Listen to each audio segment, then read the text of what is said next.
proudest day, and the proudest time in the seat of a rally car, because that day and that hour and those minutes, I got the bit between my teeth.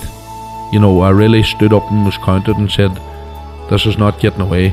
I remember when we pulled on our helmets and Donald says to me, what are we doing? I said, we're going for gold, Barrett. That's all was said. I can still picture that run. That was just the best run ever.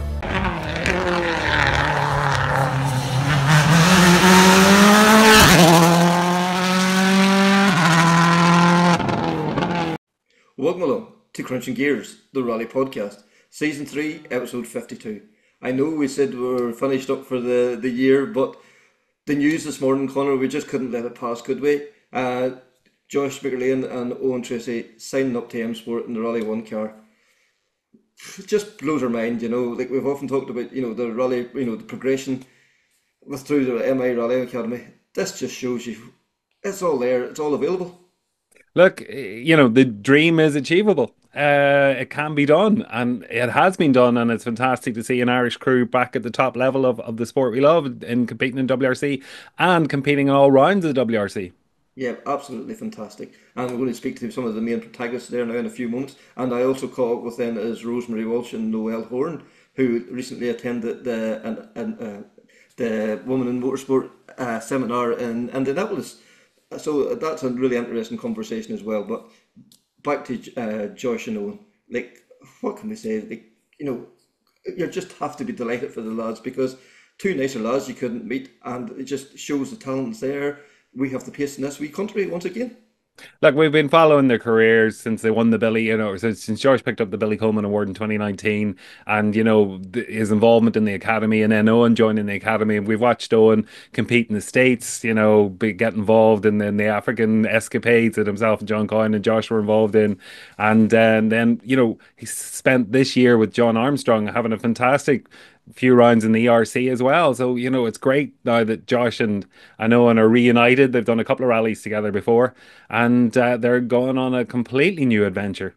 Yeah, and like, you know, we'll be joined then by Sean McHugh and John Coyne. You know, the two men that has made so many, you know, of these young athletes make their dreams a reality. You know, and we can't, you know, we've tried to put into words before what those two guys have done for Irish rally, and there's not enough words to say. Just brilliant, you know. We're just absolutely delighted with the news this morning. But I think we'll go over and hear from them. First of all, we're going to hear from Rich Millener. That then we'll speak them to is Josh, Eoin, Sean McHugh and John Coyne. Okay. Rich, there's been an official announcement from the M-Sport this morning, and it's very exciting news. Can you fill us in the details? Yeah, I'm very happy to announce that we'll be welcoming Josh and Eoin into the team in Rally1 for the full 2025 season. So really fantastic opportunity for the guys, and a really nice collaboration that's already began but continuing now, and looking forward to the future with M-Sport and the Motorsport and the Rally Academy. So really exciting times, and very much looking forward to seeing these guys go out into WRC and see what they can do. But also, I think it's going to take a while for them to wipe the smile off their faces of what's happened today and for the coming weeks and the year, I imagine. That's for sure. That's for sure. And you know, like it is going to be a steep learning curve for them. But you know, we've seen what they've done in Rally 2 over the last few years. Like, what do you see as the big challenges for them in the year ahead? I'm not sure we have enough time to go through all the challenges I think they're going to go through. But look, I think, you know, there's very little expectation from us as a team. You know, we had a very successful year this year. Adrian has now moved on. And, you know, M-Sport is renowned for kind of bringing on younger, new talent to have their opportunity to showcase what they can do now and start their building blocks for the future. And I think that's a very close synergy with what the academy is all about. So it comes together very nicely to do that. But, you know, we have to be open and honest, and Josh and Eoin are going to be, without sounding disrespectful, the most inexperienced Rally1 crew competing in the whole season. And that's going to bring challenges. But actually, I think it will also bring them on very quickly, because you're all of a sudden competing against the very best in the top machinery. But I think for me, the goal is that we give them a reliable product and a good product for a year. And, you know, those guys go out there and they build on their experience in each rally. There's some rallies later in the year where they have more experience from times in the WRC2 car, which we can look to kind of, you know, look to improve the pace or push the pace a little bit more there. But initially in the short term, you know, the challenge is very big to not only to customize to a brand new car, but also go into some events where they have little experience. And it's going to be tough. But, you know, we did it with Gregoire this year, and he came out of the year very strongly. And, you know, we've kept him for a second season because of exactly what he did. So, you know, the discussions we've been having here at M-Sport are to do exactly the same. Just approach it in your own way, with only your own goals, and we work together as a team to make the best out of this opportunity. Yeah, and like, with no hybrid now in 2025, that will obviously, you know, you'll not have to learn that the whole intricacies of the hybrid and how to harvest the power and all. That will, you know, will be one less thing to worry about. Yeah, exactly. I mean, I think hybrid was for me quite a good thing for the championship. It fitted in well with the automotive industry and powertrains that are being used, but sadly its application in motorsport is quite tricky, and, you know, it came to the conclusion that we wouldn't use it this year. But I think, yeah, as you say, maybe a bit of a blessing in disguise to remove a part of the challenge, and now we have basically a Rally 2 car on steroids. So it's still going to be a very exciting opportunity, and a little bit easier to get used to the car, but it's still going to take a lot of time to understand the aero and understand how this car works at high speeds. And, you know, it's certainly no easy feat going into the first rally of the season, being probably one of the most difficult rallies of the seasons. But, you know, new tyres for everybody, new drivers in new teams, big challenges for everyone really across the field. So I think we have to just take our own race, and see where we end up on each rally, and look to try and make steps of progression on every event during the course of the season. Yeah, and like when you've seen the work that goes in with the MI Academy and what they have, you know, shown Josh and Owen over the last few years, they've polished off a lot of the rough edges, you know, and does that make it an easier fit then for you guys then to, you know, you already know they're a sponge for information? Yeah, I think the Academy does a fantastic job in preparing people for these kind of opportunities. And, you know, we've seen that with what they've done with competitors across all of the categories. And, you know, the Academy's been moving people up within the categories as they progress and become more all-rounded professional athletes, really. You know, Josh has been one of the guys at the front of the Academy for a long time now, and this is the natural step for him, and the opportunities aligned to give this chance. And I think it would be a really good opportunity for him to learn the next step of how a works team is operating. But at the same time, you know, the questions and discussions we've had already here shows that a lot of it has been covered off with the Academy training, which is great, and it gives us a bit of a head start in not having to catch up on those areas, and we can then concentrate on really fine-tuning the performances in the Puma, as opposed to going right from the basics from the very beginning. So, yeah, very positive so far. For sure. And Josh, what can we say? But, you know, massive congratulations. You know, like I was there at the very first rally back in, you know, 2014, almost 10 years to the day. The Turkey run, your first one, you took it on the last stage. Like, even back then, did you ever dream that you'd be sitting in M-Sport signing a contract to drive a Rally1 car? Yeah, I suppose. Thank you very much. First of all, it's a real pleasure to be sitting here with everyone involved. And yeah, to think back 10 years ago in 2014 with the J1000 car, to make the journey over 10 years to be in this position. Obviously, it was always a dream, but to turn a dream into a reality is definitely something special now. And yeah, I'm just really thankful for everyone on the journey that's got us to this date. And obviously John and Sean from the Academy, and Rich and the team at M-Sport for welcoming us so far. So yeah, it's just trying to get it into the place now before Monty, and make the most out of the opportunity ahead. For sure. And Connor, you want to jump in there? Yeah, and firstly, congratulations, Josh. It's fantastic news to hear. You know, from picking up the Billy Coleman Award in 2019 and joining the Motorsport Ireland Academy, you've worked really, really hard to get to where you are now. Like, has it even begun to sink in yet, or will that be on the starting ramp at Monte Carlo? Yeah, I think standing on the Thursday evening in Monte Carlo and Casino Square amongst the Rally1 drivers is definitely going to be a big moment for us. But yeah, it's just trying to get prepared over the next couple of weeks to to be in the best position going into that evening. And obviously there's a lot of good people around us. And yeah, from winning the Billy Coleman in 2019 to going through the years with PCRS and Philip Case and everyone involved in that project with Hyundai and so on. So yeah, we've made a lot of progress from there into Skoda and TalkSport, and it's thanks to everyone in these teams that's helped us along and got to this point as well. So yeah, we have to be thankful to get here, but also look ahead and make the most of it, as I said. And, you spent the last few years in Rally 2 cars. From your understanding, what do you think the differences are going to be stepping into the Rally1 Puma? Where do you think you'll have to develop or adapt? I think, as Rich said, it's a Rally 2 car on steroids at the minute. We haven't drove the car yet. We will in the coming days. So, yeah, it's going to be different with the aero. Obviously, there's no hybrid this year, which makes it a little bit simpler for a young driver coming in now, as well as the new tyres. So it's probably a nice time to go in with these changes, but still it'll be a big step from Rally 2 with obviously the power difference, the aero, and yeah, even the electronics of the car is a big step ahead. So yeah, we just have to look into that, as I said, over the next couple of weeks, get everything in place and see how we get on to the start round Casino Square. And, Monte Carlo, a very, very tricky event. Like, how do you feel kind of starting your Rally 1 career on such a, I suppose, iconic event, but also a difficult one?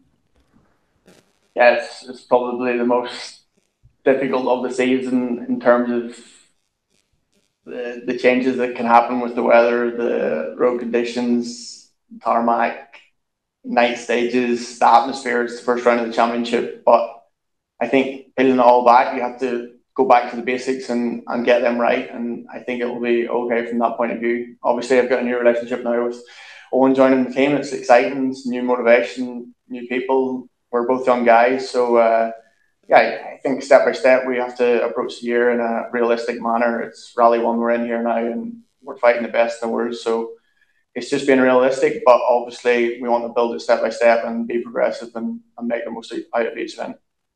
And look, you've had a really strong year under your belt in 24 with TalkSport, and we saw, the times you were setting against Roesel and Greisen and, Gus and Solberg, but stepping up now, you're up against 2 world champions, competing with 3 world champions now, actually, with Thierry. What's that going to be like? Has that even begun to become a reality in your head yet? Yeah, I suppose you're not really thinking about that. You're trying to think about yourself at the minute and get everything in place. But yeah, it's definitely so special to be lining up with these guys. Obviously, Gregoire's been in our position last year, and it's really resembling that. Obviously, M-Sport have got a good pedigree of developing young talent, and we want to be in that position come next year to be in talks going into 26 to go again. But yeah, these guys know what they're at, and I think we have to trust them and the way they do it. And there must be a certain level of comfort there for you, knowing that your teammate Gregoire has been in the exact same place that you are now, and has got a year under his belt, or just over a year of Rally 1 cars, but again, can pass on a lot of advice to you and, I suppose just his kind of understanding of where you're coming from. There's no doubt about it. I think there's a lot to learn from Greg and what he's done this year. It seems like it's an open environment, so we want to learn as much as possible, go to all the tests, get the information, and obviously look back on Adrian last year. He was on the podium in places as well. So it's not as if we're going into everything's new from a team's point of view. They've been there, done it. So yeah, let's see how it goes. And Eoin, congratulations to yourself. Fantastic news, stepping up to the Rally 1 level, delighted for you. You've had a really strong year with John Armstrong complete on the ERC, but again, Rally 1, it's another level up again. How have you started to prepare for that? What advice are you getting? Yeah, thanks, firstly. But yeah, it's obviously a huge change for me, but I suppose over the last few years, since 2022 when I joined the academy, we've been building up towards this, and my first few WRC outings with John and getting the experience to go over to the ARA and doing some testing and recce work with Josh. And then that all helped this year to build into the ERC, where sitting with John, I really learned the pace of the top Rally 2 cars. So that was brilliant. So I suppose it's about trying to just pound on all that now and really looking forward to it. It's obviously a huge challenge, a lot of new things, but it's great too to be working with a team that I have a small bit of experience with from last year. So that's a great confidence booster. And you know, your co-driving career started out in 2015. You were sitting alongside your father. You're roughly the same, length of time that Josh has been competing. Was it your aspiration at that stage, to get to where you are now? Yeah, I suppose like every kid dreams of being in the WRC, but they never really know how you get there. For me, it's just been a roller coaster, a few local rallies, and just building up. And then when I joined the academy, the opportunities kept coming, and they've led to this where you're sitting facing into 25, knowing that you're going to be at the top level of the sport. So yeah, didn't expect it back then, but it's great to see it become a reality. And and if you were to go back and talk to the young Eoin Treacy in 2015, what advice would you give him about, starting out in a career in co-driving, looking to get to the top tier? It's a tough question, but put your head down, just keep doing what you're doing, and when you're having fun, it's one of the best sports to be involved in, and say yes to every opportunity you can get. When you're young, you can do whatever you want, just chance it. And Kevin, you were looking to come back in there? Yeah, Sean, I'll maybe speak to yourself there now. Sean, like you set up the Billy Coleman Award, and like this was always the intention, was to help young drivers progress in the sport.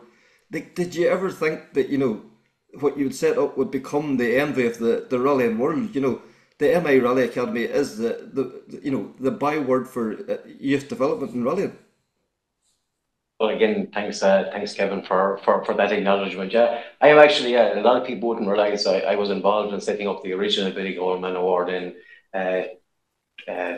1998. I think actually it's that long ago. We were coming up in the car there, and the two lads here beside me were saying they weren't even born back then, kind of job and stuff. So it's just it's a very, very strong reminder of the I'm not a young fella anymore kind of job. But no, I was involved in setting up the award back then, and as you know, Rory Galligan was the first winner of it. No, it was always a dream. This is what you would like to be able to try and do. But we had the academy ran for a long number of years until I met John. John is on the call here in a couple of moments, but I met John in 2018, and we through ideas that I put to him, and him pushing the ideas further and further. I must say, thanks to John, all of this has been possible, because obviously there's been a lot of Irish talent over the last number of years, but you just rallying isn't a cheap sport to be involved in. So we have come up with a number of programs that obviously we have financed some drivers to actually do events at a much higher level, but there's actually much deeper than that. We work very closely with drivers at a number of levels, from pace notes to fitness to mental fitness to their diet, their nutrition, their training. Because as you had said there, these drivers nowadays they're athletes, they're sports people in every sense of the word. And I know John has allowed us to evolve and develop the idea of the Billy Coleman, which is a process to identify talent, and has done so awfully well over the years in Ireland. But now I think we have a very obvious ladder in place for every young driver in Ireland. There's steps from J1000 up along Rally 4, Rally 3, up into Rally 2, and now the ultimate icing on the cake, our first opportunity for one of our athletes and crew, the two lads here, to compete at the highest level in world rallying. So it's a very good day for the academy and for what John Coyne has been trying to do over the last number of years. Yeah, because you said that there was always this wall and this thought process, but now to be able to go to young guys and girls coming into the sport and say, this is what you can achieve, this is what, put your head down, work hard, listen to what we're telling you here to do, soak up all that information we're providing. You could be the next Josh McErlean or Eoin Treacy. Well, yes, we have been working towards this for quite a while. And again, I think you can see the success of what we're trying to do is reflected in the numbers that are competing in J1000, which there are up to 30 registered competitors in the Forestry Championship, which was a great initiative come up by Ray Fitzpatrick actually back the day, and has been followed on with the present Forestry Chair, John Quill. So the huge numbers in J1000 up into the pace of the cars in Rally 4. But now any young crew, any young driver can see that there is a possibility. But the thing is, I suppose this is the part that maybe is the underpins it all. You have to have the drive, literally, but you have to have the determination. You have to really focus. These young athletes just sacrifice so much to get to this level. But what is being shown by the announcement here this morning is that if you make those sacrifices, if you make this effort, the opportunities are there. So yes, there are a number of people on the journey with us, and let's see how we wish Josh well with Eoin. Great new partnership. Really, really happy to be working with M-Sport Team. We've a lot of experience for working with over the last couple of years with other drivers, and looking forward to see where it goes over the next period. Yeah, and John, we'll come to yourself now. John, this must be a very proud day for you. You know, you've only been involved with the academy now a few short years, but Sean come to you with a dream. You've turned that dream into a reality, and probably are to put even more gloss onto it than even Sean ever imagined. Like, this has to be almost a cherry on the cake for you. Yeah, we won't ice the cake yet, but we're well on the way to baking it. Yeah, it's been fantastic since Sean and I sat down late 2018 and talked about what we could do. And the aspiration at that point was to create a Irish world champion within 10 years. So I think we're on schedule. We've 5 years in, and I think Josh and Eoin through the process have demonstrated, a lot of passion and commitment and really high work ethic, and putting that on top of their raw talent has got them this far. And I think we saw, last year when we moved from being a single driver in the team to joining a team which had others at the same or better pace, that Josh took a big step up being in that environment, and we're looking for the same again this year, and then step by step make progress through the year. Ultimately, I hope the FIA changes for 2027 will generate more manufacturer interest and provide more opportunities in the future. And we're trying to position strategically to be able to take advantage of those opportunities. So it's down to the boys now to do an even better job than they've done before, and grasp this opportunity with both hands and get to work. Yeah, because you've already provided the tools. You've given them the information about nutrition, psychology, your fitness and all that. Will that have to ramp up now as well to fit the new role as well? Yeah, I was just talking with Josh the other day, actually, when I got back here a few days ago, resumed my normal routine. I've already upped my laps in the pool by 50% just to be able to survive the 14 round. So I've set them the same target, that they need to amp up their physical fitness. And of course, we'll be working on the mental toughness piece, which with this bigger task is going to be an even bigger requirement. So, but I think we're up for it. For sure, for sure. And Josh, when you hear John, like his energy, his determination, it has to push you on and make you dig even deeper within yourself. Yeah, even this year, the amount of energy and passion that John's shown over the year, and to be at every event, to travel the distance from America to Europe almost every other weekend is incredible. And yeah, to go again next year and to have John on our corner, it's unbelievable. And obviously none of this would be possible without his commitment. And yeah, it's a big thanks to him, and letting the journey continue into 2025. thanks to all the guys once again, and we're looking forward to the progress in 2025. Also get a chance to catch up with Noelle Horan and Rosemary Walsh, who come back from America there late last week, and just hearing about their adventures there and all about the women in motorsport and what their plans is for the year ahead. Rosemary and Noelle join us now, and we're going to talk about women in motorsport. And yes, we're very lucky to recently attend the Women with Drive, I suppose, seminar in Indianapolis last week. Rosemary, it was something else. It was fantastic, Kevin. Yeah, probably a late decision to travel to this summit in Indianapolis in North America. And as Noelle probably say later, Noelle connected to the CEO of Women in Sport North America about a year ago, and we established links with her. And then we further met her in Birmingham last January and chatted more to her. So when we saw the summit advertised, this is the fourth summit, we decided certainly we would try and attend. So this was a 2-day summit based in Indianapolis, with over 600 people in attendance, mostly women, but not exclusively women. There was over 60 panel speakers in total. And it was an amazing 2 days. There was a lot of breakout sessions, but themes varied right through from participation at competitive level to young girls in racing and karting. There were over 40 actually drivers in the audience, and some on the panels as well.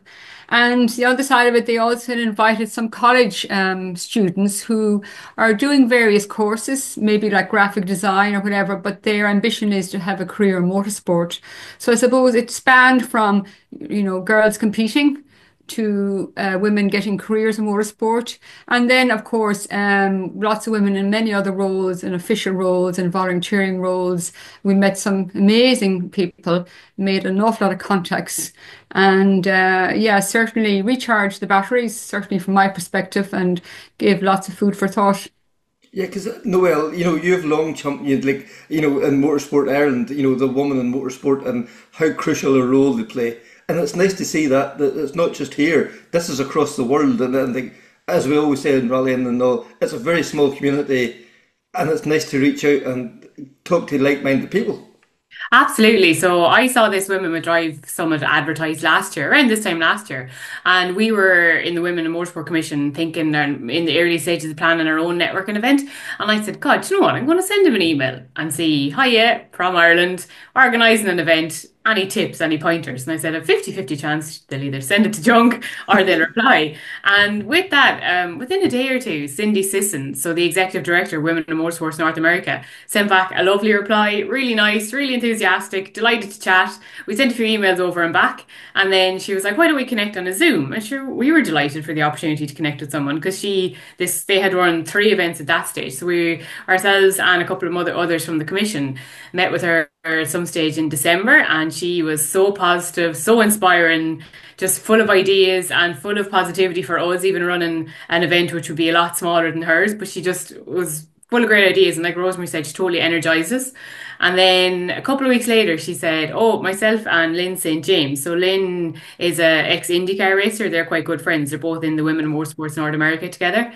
And said, we're coming over to Birmingham. And we were like, Jesus, that's no distance. So I got onto Ryanair and I said to Daddy, we're going on a day trip. Come on. And sure, Daddy was like, yeah, no problem. So we went over to Birmingham, and the 2 women were on a panel over there. So we got to chat to them and got to see their experience of it all, and kept in touch then during the year. And then we saw this coming up and got the opportunity to go over, and it was just so inspiring from start to finish. Like, they covered every facet of motorsport and women in motorsport like that. They had all the panels, they had all the speakers. They were so good to us from start to finish. Like, we missed out on the bus tour, so they arranged a car for us, and Lynn St. James was our driver. So she was the first female to win rookie at the Indianapolis 500. So she was our driver. So like all weekend we were just pinching ourselves at how nice Stuart was. We got to see all like a couple of race shops, and during all that time we got to network and chat to other like-minded individuals, and everyone was there for a common goal, just like to progress and to get inspired.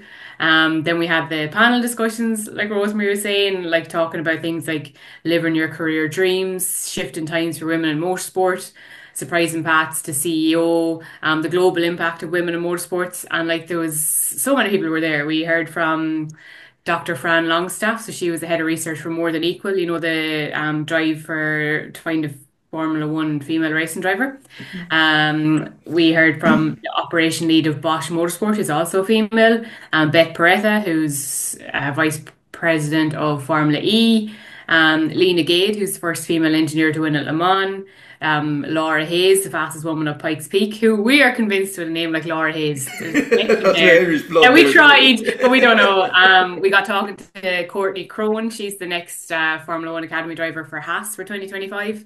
Just a fantastic group of people. Everyone's so friendly, so willing to chat about their experiences and share details and connections, and just to bring home loads of ideas for how we can progress for 2025 for women in motorsport in Ireland.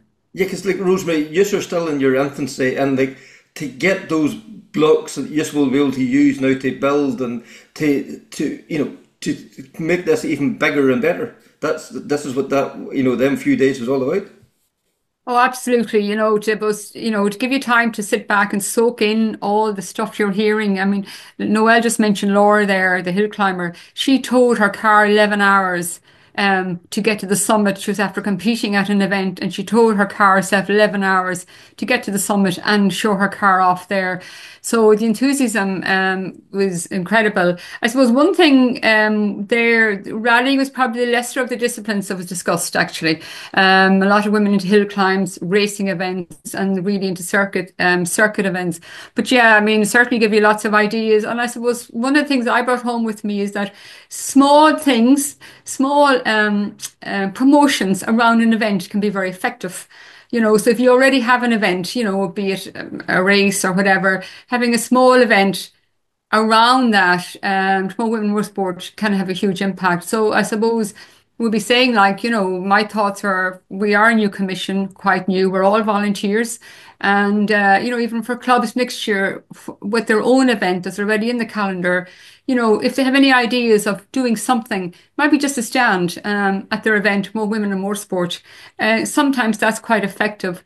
And the other thing I took back from it is that it's very important to promote women who are in the sport. Mm-hmm. And I found that very encouraging, because this year, through the commission, we have, over the last few months, put 2 stories out in the MI Bulletin, interesting stories about women in motorsport. Could vary, could be an endurance trial one month, it might have been a rally the other month. And they really stress the importance of that, where there are women competing at any level, try and get their stories out there through the media. So, it was the little things like that I found that we can actually do in Ireland. It doesn't have to be a big event with 600 attending at the Indianapolis race circuit, yeah. But we can transfer some of the stuff that we picked up at that to maybe our own events.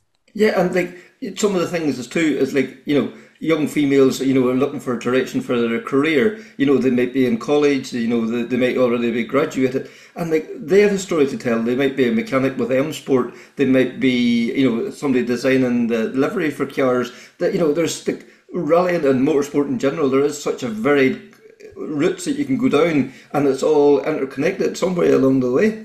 Yeah, sorry, Rosemary, carry on. Yeah, that was really stressed. I was speaking to a girl, and she was in college, and that was her ambition. She was doing graphic design, and that was her ambition, to get involved in motorsport in graphic design. She would never sit in a race car of any kind, but she wanted to be involved in the sport. And that thread was right across. We met with some, paramedics who were paramedics at the Indianapolis racecourse at weekends. They all have day jobs during the week, but their participation in the sport is working on the circuit at the weekend. Yeah, because Noelle, as much as, everybody would love to sit in a rally car and go rallying, we know it's such an expensive sport, but there's so many other ways you can get involved. And, there's marshalling and all that, but there is, there is a career path as well. There is work, paid work as well. Absolutely. So they actually have an initiative that we discovered over in America called Path to the Pits. So they promote job opportunities. They call it from the adrenaline of the racetrack to the intricacies of the critical team function. So that deals with like travel, logistics, marketing, graphic design, communications, all these things that we don't automatically think about that are, even they were like, you have a company, you need an accountant. Yeah, It could be a motorsports company, still need an accountant. You yeah, could have a good interest in the sport, but like that may never want to compete, but you can still use maybe a job or a skill set that you have already. So I think that really opened our mind to so many other opportunities than competing, marshalling, volunteering, officiating, that there is work kind of paths around if you can investigate it or if it's a path for you. It's yeah. really, really interesting that we took away a lot.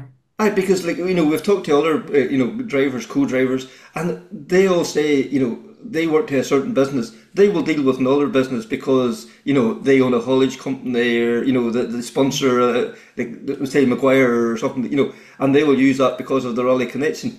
And it's all those small connections, and it's people driven. And that's the one thing.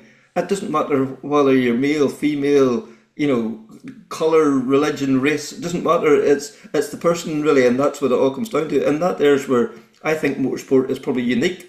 It's such a small thing, but on a global scale, it just works.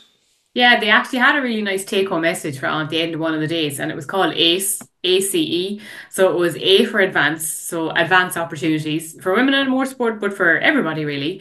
C, connect, which is what we like to do. We love connecting with people, and E for enable, so enable more people to come in. So the weekend or the couple of days is really full of like little messages like that you can take home, and you can apply that now to. It's something as simple as like advanced connect enable. You can just apply that now to kind of scenarios to try help people along. Yeah, because like Rosemary, like this is what it's all about: is making it more accessible, for everybody. It's not just the exclusive club or any. We need people right from the grassroots right up to the top. Absolutely, and one of their little projects that some circuits do is at a race event. They invite maybe a school or a class and maybe transition year age group into the circuit, the actual weekend of a live event, and that's just to give them get them have the experience of what it's like to be in the sport. Some of these would never have had that opportunity before. So again, I suppose the message is, if you have events, you can build something around the event to try and draw people in. And it's not just about increasing female participation. If you increase female participation, you're increasing overall participation.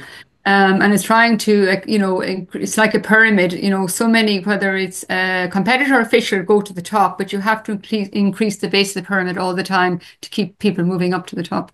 Yeah, because we've seen recently the Kerry mini stages. Like they run the service out of their ATU down there, and they invited the class groups out to see what rallying is all about. And then Aoife Rafferty went in on the Monday after the event and explained, what rallying is and how you go about it and all. And that may only get, 4 people may go, I want to go and see what that's more and figure out what this is all about. It's 4 more people than we had the previous Friday. Yeah, 100%. Yeah, great strides been made there in fairness and all across the country, really. Yeah, because earlier in the year there was an event in Letterkenny. Rory Kennedy organised it in the ATU there as well, and it was about career paths in motorsport. And again, the audience was filled mostly with TY students, but it was male, female, and they all want to some of them, yes, they want to drive, but they want to be engineers, they want to be designers, they want to be, and it showed the pathways was there, and and it's open for everybody. Yeah, we met with women who were some were scrutineers, some were mechanics, some were engineers, and some were owners of. There was one lady spoke; she was the owner of a race team. So yeah, absolutely. As I said at the beginning, you don't have to have a car and compete. You can get involved in the sport through so many avenues. And on what a figure you have in Michelle Mouton, who took on the men and beat the best of the best, and to have her as the shining star to say this is what you can achieve, it just that must make the job so much easier. Absolutely. Michelle McTon, she got an award at the weekend, and seemingly she would have been at Indianapolis only for it was so close to the FIA awards in Rwanda. Yeah, but certainly she leads the light. And I suppose we were lucky to have in Indianapolis the chairperson of the FIA Women Motorsport Commission, Burkur. Chinaka, I always find it difficult to pronounce her name. So she spoke at the summit, but we also, Noelle and myself, also got the opportunity to sit in on a Zoom call with her, a Zoom call to a children's school back in Rwanda, and she spoke to them about motorsports. So, yeah, it's going back to Michelle Mouton. She definitely is the icon. It's sad to see her. She's retiring, but she deserves her retirement now and enjoy the rest of her life. But she will, I suppose, yeah, she will be always the leading light, certainly for women in motorsport. And Noel, as well as when we're touching on the FIA awards in Rwanda, like there was some really good news there as well too, because there was a few awards was handed out as well too. Absolutely. So we were so excited to see a girl by the name of Caroline Armstrong, who is originally from Ireland, who is now in Australia, to be presented with the FIA Official of the Year. So well deserved. She has such an amazing history of all that she's officiated at. So we're really excited for her, and we want to wish her congratulations from us all. Yeah, and Rosemary, at the recent Ballycoman Awards too, there was some FIA awards handed out to females and closer to home as well. Yeah, I suppose the relation this year, yeah, there were a number of awards handed out to women, like Marie McGuinness, for example, received an FIA Volunteer Award.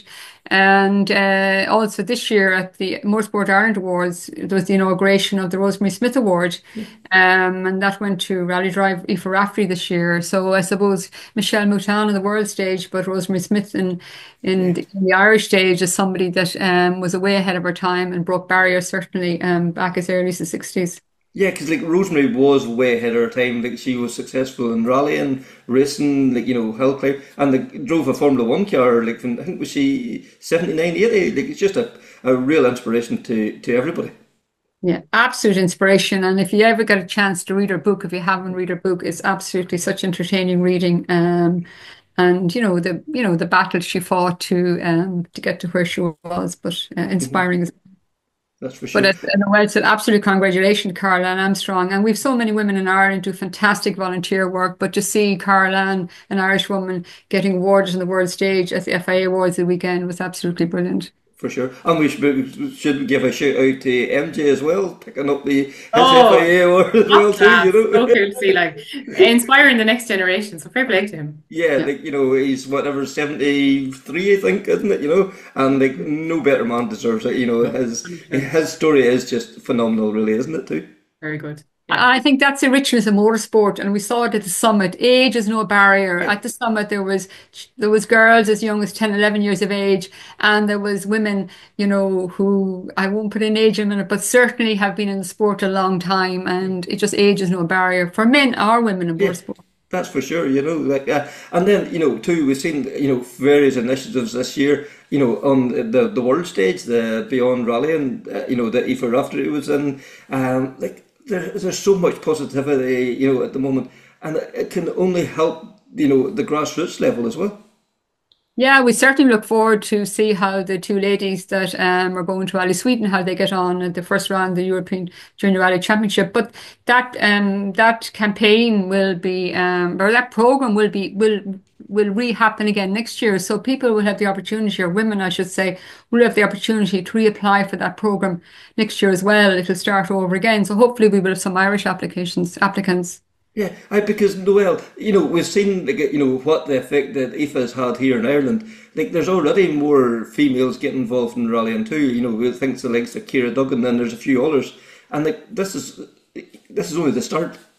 Absolutely. So like you mentioned, we have Ciara making strides. We have, I see Louise Burke has some exciting news during the week with her 206 Cup car. And then I have to give an honorary mention to our new club chairperson, Susan Smith, who is sitting along with her. So very exciting for us in the vein of women in motorsport. She's the first woman chairperson that we've had. So that's very exciting. But no, it's great to see in every discipline. It's not just rallying. Yeah. We're seeing girls and women coming up the ranks, and it's really exciting to follow their journey. And like Rosemary mentioned earlier on, we're including 2 Women in Motorsport articles in the monthly bulletin. So we'd absolutely love people to reach out to us, pop us an email to our miwomenscommission@gmail.com. We'd love to feature your story. So if it's a story out there, we'd absolutely love to help you along and give you all a boost. Yeah, sorry, Rosemary, go ahead. I just add, from a competitor point of view, we can't forget Nicole Drought, who has been flying the flag so well and doing so well abroad, not just this year, but in recent years as well. For sure. And then, Rosemary, as we touched on, this is only the start. Next year, there's a whole lot of exciting things coming down the line, really. Well, I suppose, yeah, we have a lot of ideas that we're kind of working through at the moment, but we do hope to hold a networking event next year. Again, we had our first one in March this year in Portlaoise. It was very successful, and we're certainly very encouraged that we are in the early stages of organising a similar type of event for next year. Hopefully, better even, but hopefully, and certainly maybe in the first half of the year. But we will announce details of that when it's more finalised. Yeah, and to get any details, the Motorsport Ireland website has been undergone a complete revamp, and it's packed full of information for everybody. Absolutely, and we Women in Motorsport have their own tab on it now, so you can keep up to date with what's going on there as well, which is very exciting for us. Yeah. So bright times ahead. Absolutely. Yes, we look forward to it. And as I said, we all are volunteers. So as I said, any club that has an idea or would like to do any kind of an event, it doesn't matter how small it might seem, around Women in Motorsport, contact us, and we certainly would love to support and help in any way we can. Thanks there to Rosemary and Noelle there. So that is season 3, episode 52. Please like, share, rate, subscribe.